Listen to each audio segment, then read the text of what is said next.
Thank you.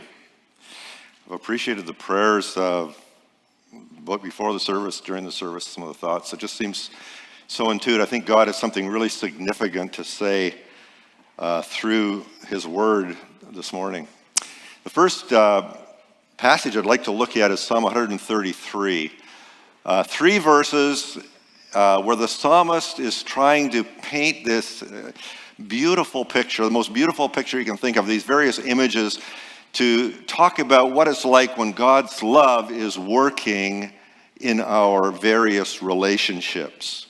How good and pleasant it is when God's people live together in unity. It is like precious oil poured on the head, running down on the beard, running down on Aaron's beard, down on the collar of his robe.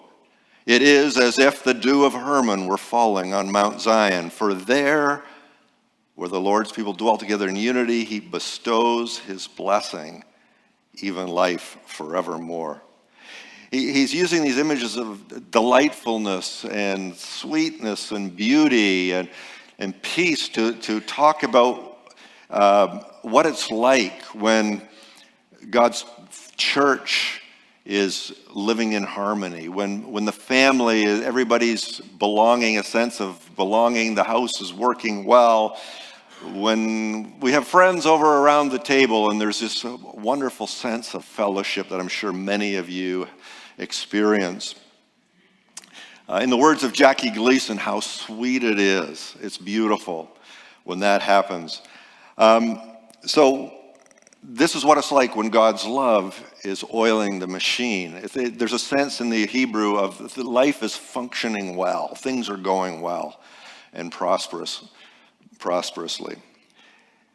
So I want to talk about God's love, but the first problem you run into talking about love is that it seems to be able to mean just about anything you want it to mean in our society. I love somebody gave the sort of tongue-in-cheek definition that love is the feeling that you feel when you feel like you're going to have a feeling that you never felt before. How about that for a substantial definition of love? And of course, you know, we get that message from Hollywood all the time that love is something that you fall into, it's something that then you fall out of, and then you fall into it again and you fall out of it. And if you notice, you keep falling and going lower and lower, and things get worse and worse. But the idea is, you know, it's this magic moment when everything's wonderful and you live happily ever after. We see that reflected in weddings. My wife, Sue, told me this week, she just read an article, so a study had been done, and they found that the more money you spend on a wedding, the greater is your chance of divorce. So it's this idea that the magic moment, you know, putting all this effort into the wedding and not thinking about the marriage, not thinking of more deeply about actually what love is. If you just spent a lot of money in your wedding, by the way, you don't have to despair. You can change things. Listen closely to the rest of the message, and hopefully you'll be okay. So that's one. You know, then back in the counterculture day, there was a lot of talk about free love, and basically what that meant was sex, pretty much. The 60s and the 70s, the counterculture movement. Then you get the opposite. I've met people in church that, we talk about tough love. I talk about that all the time because with my work in neighboring people I'm working with, anyway, just a subject that needs to come up, tough love. But I've met people in the church that's all they want to talk about. Every time they talk about love, it's something harsh and insistent and doesn't sound like love at all. You know, it's like the old farmer that says, his wife says, I never told you never tell me you love me. And he says, I told you once 25 years ago, if anything changes, I'll let you know. It's that kind of hard-nosed kind of thing. So I want to talk today about 5 characteristics of love. And the first one I'm going to introduce by my story of being part of the counterculture in the 60s and the 70s. Well, late 60s and 70s, early 70s really. Because I was converted in a moment of time, or at least in a weekend, I was converted to being a hippie. I really was. It was a powerful time, June 1969, and it was a Toronto Pop Festival. And summer of '69 was the summer of Woodstock, and I went to a couple of Rockfest Toronto and Atlantic City, and then I missed out on Woodstock, but I was at these other ones, and there was in the Toronto a lot of big name bands. The Band was there, Steppenwolf, Blood, Sweat and Tears, Johnny Winter, Procol Harum, and all kinds of Dr. John the Night Tripper, Tiny Tim. Anybody remember any of those groups? And but that was not what particularly changed me. What changed me was, I was a middle-class kid from London, Ontario, and I think it was in Varsity Stadium. We were all sitting on the grass. The stage was at the end of the football field, and all around there were all these hippies. I don't know where they came from, and we were sitting beside some. And what blew my mind was that they were eating some food, and they shared some with me. And I believe they shared some pot as well, but that was kind of beside the point, not relevant to the message. But the thing that stunned me was that they shared with me, a complete stranger. It stunned me. I was out of my worldview. I didn't understand what's going on. It was like, you mean I don't have to live this completely self-interested, self-centered life, that there's a bigger thing happening out there somewhere where you would share even with complete, total strangers, where you get nothing back for this kind of love, this kind of sharing? And so, now, interestingly, I spent about 4 years in the counterculture, immersed. I went back to London. I was converted. I made this firm commitment to let my hair grow long, and I brought a bandana and bell bottoms, and immersed myself in the drug culture and all of that. But in 4 years, I didn't see another example of that kind of sharing. But something had been awakened inside of me. Something that I have never stopped searching for ever since. Some sort of a community where that kind of love, that kind of expression of sharing together without anything being it for me, that it seemed like that was possible somehow. And then it was rekindled maybe about 4 years later when I started reading the Bible. I was searching in the hippie world I searched through psychology and Eastern religion and the occult and radical politics and all that. And I was just getting nowhere. And somebody said, well, why don't you read the Bible? And I thought I'd been brought up in church, and I thought, okay, why not? And so I started to read the Bible, and when I read, particularly in the Gospel or the writings of John, something was rekindled in me, that vision that I'd seen on the football field of Varsity Stadium. And it's scriptures like the second one I want to share, 3 verses in 1 John. It says, verse 16 says, we know love by this, that he laid down his life for us, and we ought to lay down our lives for one another. So when we talk about all these definitions of love and the confusion that there is around that word love, as Christians, we're incredibly fortunate. We have a very specific, a very concrete, a very flesh and blood, literally, definition of what love is. And we heard about it, and somebody mentioned it this morning in one of the prayers, that he laid down his life for us. We know love by this. This is how we know what love is. We look at Jesus and we know what love is. He laid down his life for us. And that's what love is denying ourselves for others. It's loving with no thought of return, no strings attached. Paul seeks to, in Romans chapter 5, he seeks to differentiate this love of Christ, the love of God manifest in Christ, from all other kinds of love. He says, if somebody was really good enough, then, if he was really a special person, really super nice guy, super good person, super righteous, maybe, just maybe, some of us would even give up our life for somebody like that. We would die in their place. Maybe if the person was good enough, if we loved them enough, maybe if they were our children, whatever, if there's really some special person, we would give up our life.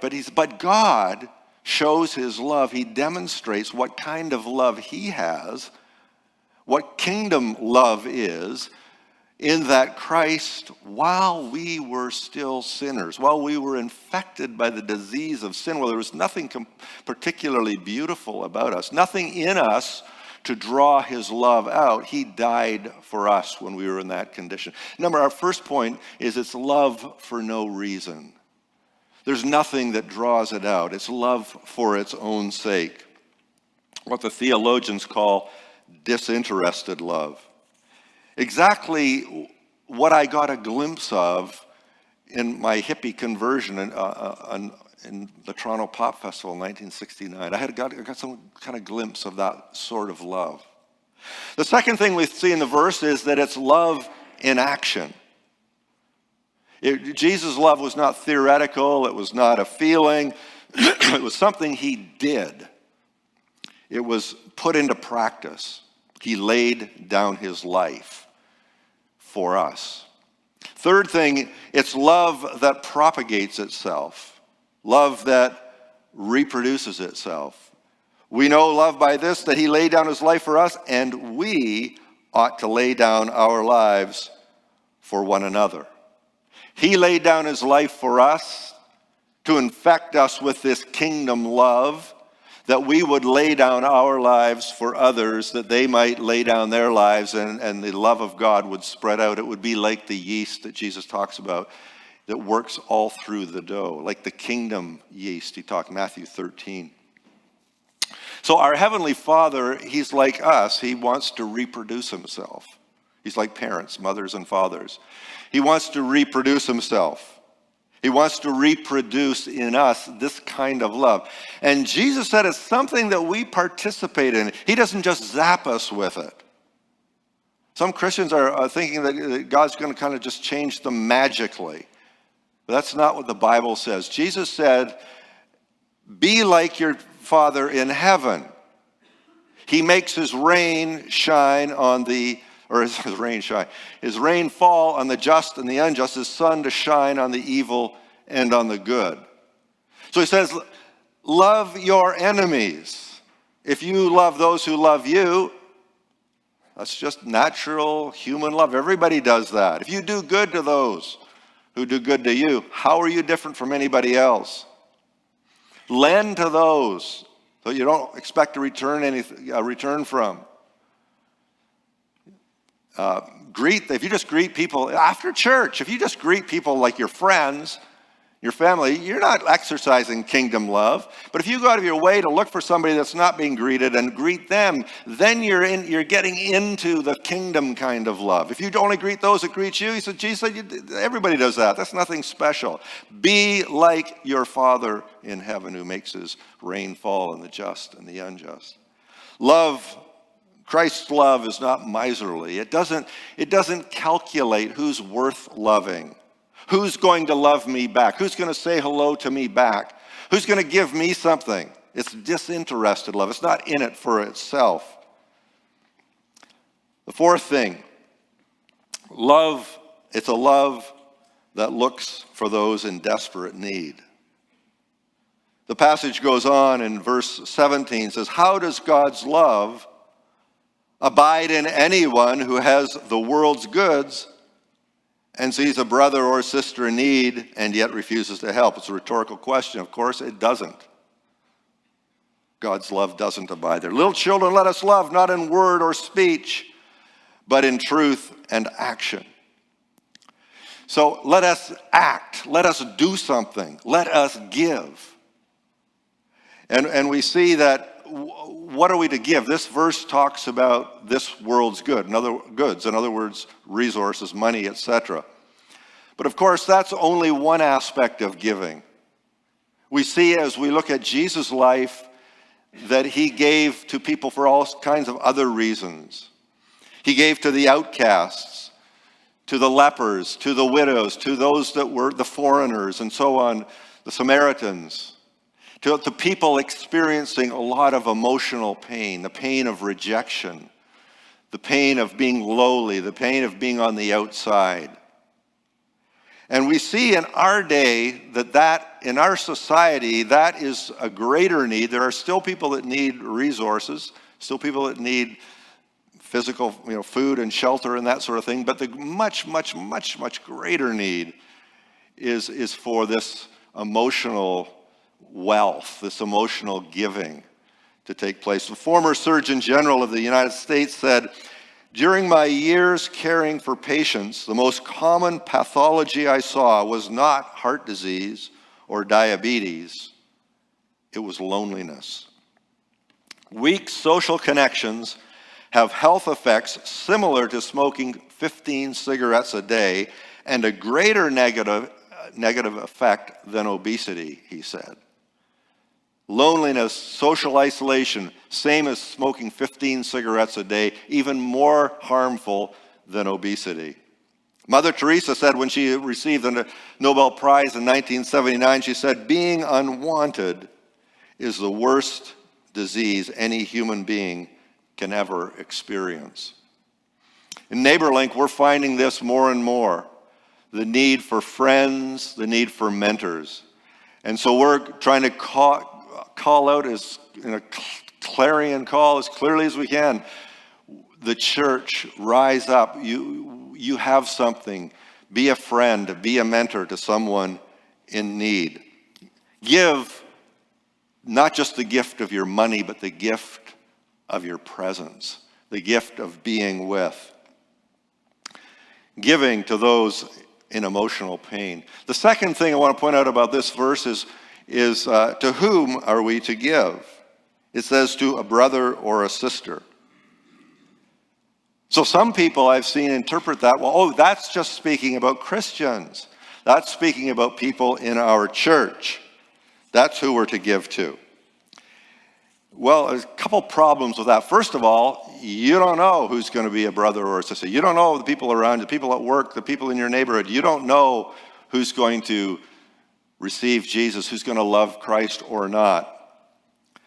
But the second problem is that, think about it. If you say, okay, if you come to our church, and I've known churches like this, if you come to our church, we will love you. We will bake, pies for you when you're sick, when you have a baby. We'll give soup to you when you're sick. We'll pray for you. We'll do everything for you if you come to our church. The moment you don't come, if you decide not to come, we won't do a thing for you. I heard somebody, a friend of mine was telling me somebody at St. Paul's was talking to them and saying, that family came to the church, we gave them money, we supported them, we gave them rides, we did everything, and then they went to another church.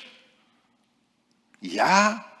So were you doing it with strings attached?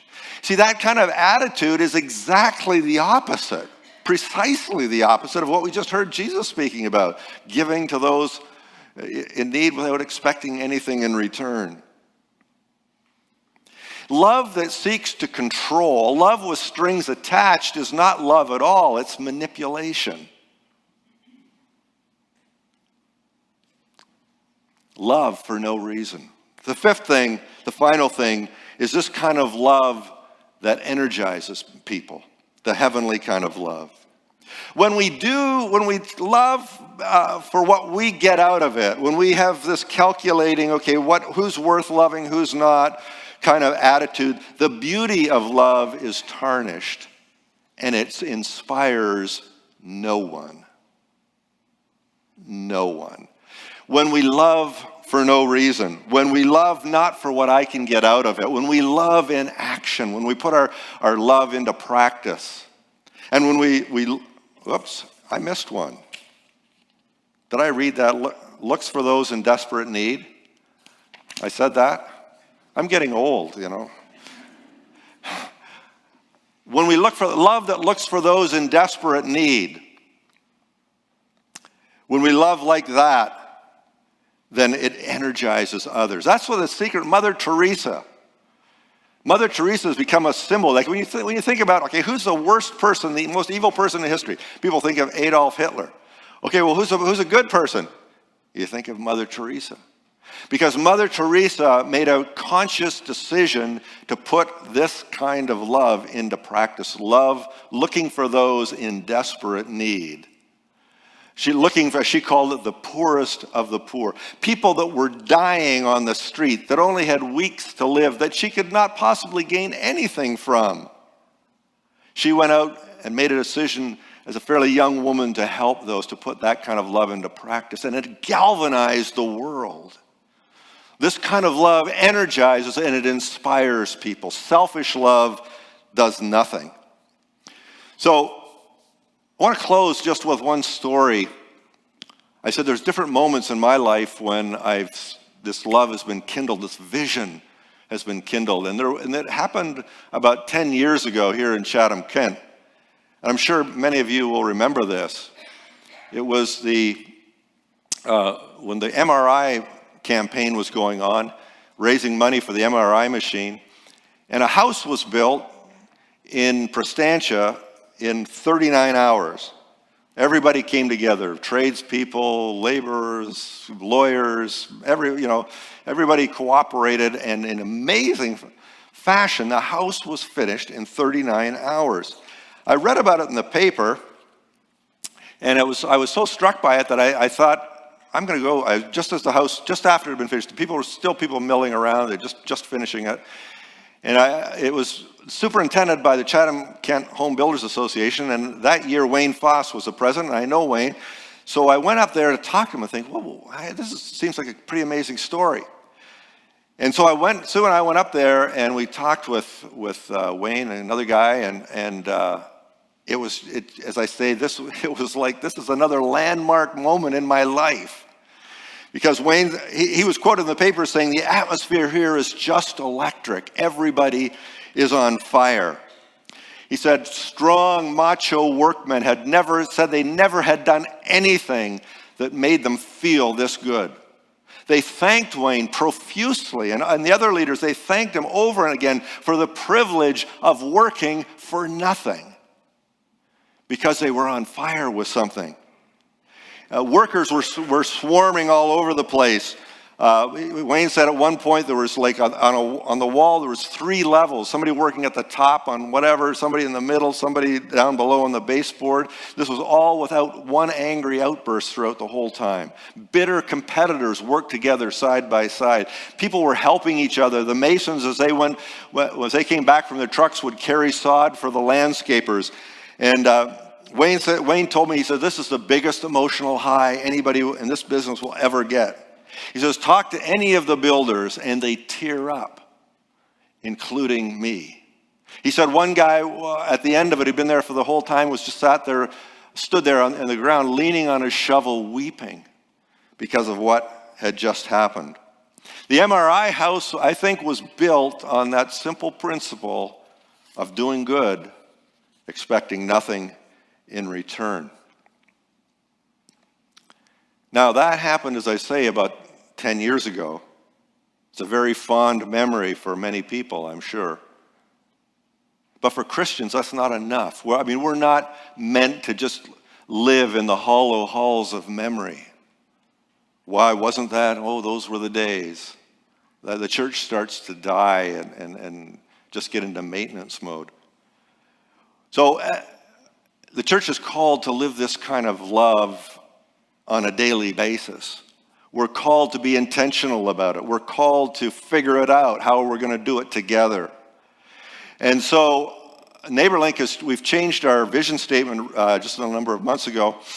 And I think it kind of reflects what the message that I'm trying to speak this morning. And our vision is this: Chatham-Kent, energized by the church in action. Chatham-Kent, energized by the church in action. I've believed that this was possible since shortly after I came to Chatham-Kent, almost 19 years ago.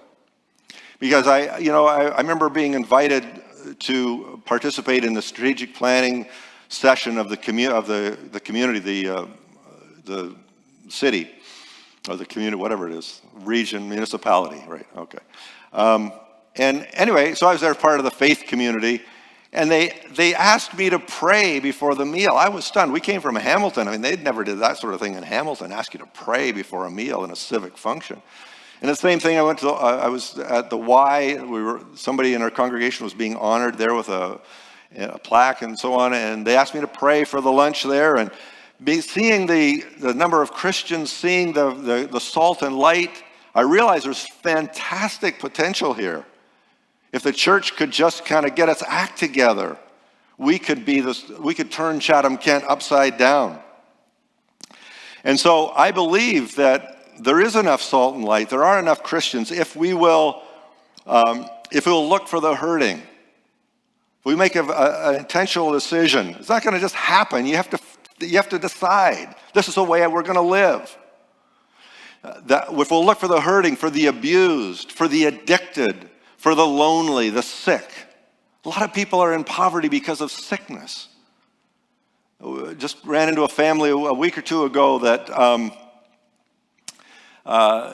the wife is so sick, the husband had to quit his job, and they're just struggling, can't even feed themselves now. If we'll decide that we're going to reach out to the lonely.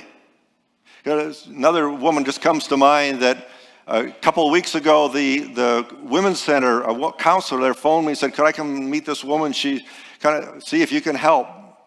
She's lonely, senior citizen. And so I went, and you know what? She said something really interesting when I was there. This woman, she said, I've tried a couple of different churches. She said, the first church, I loved the preaching, but nobody talked to me. The second church, I couldn't stand the preaching, but everybody talked to me. Guess which church she chose? It wasn't the one that she loved the preaching.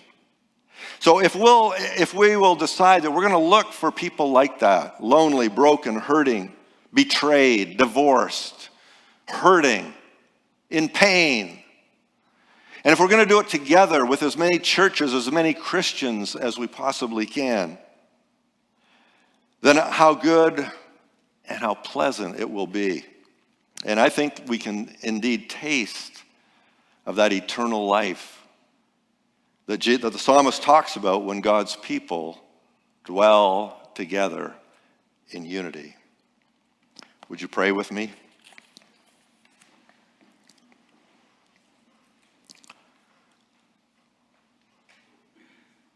Lord, I thank you for your word, the challenge of your word.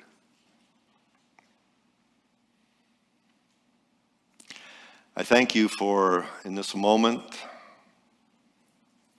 helping each of us to dig deep, because your word penetrates, comforts the afflicted, and it afflicts the comfortable. And we acknowledge, many of us, Lord, I include myself, that I need to be afflicted with your word, because I don't live this kind of life. Too often I look for a payback. Help us, Jesus, to get up on this plateau, this higher way of living.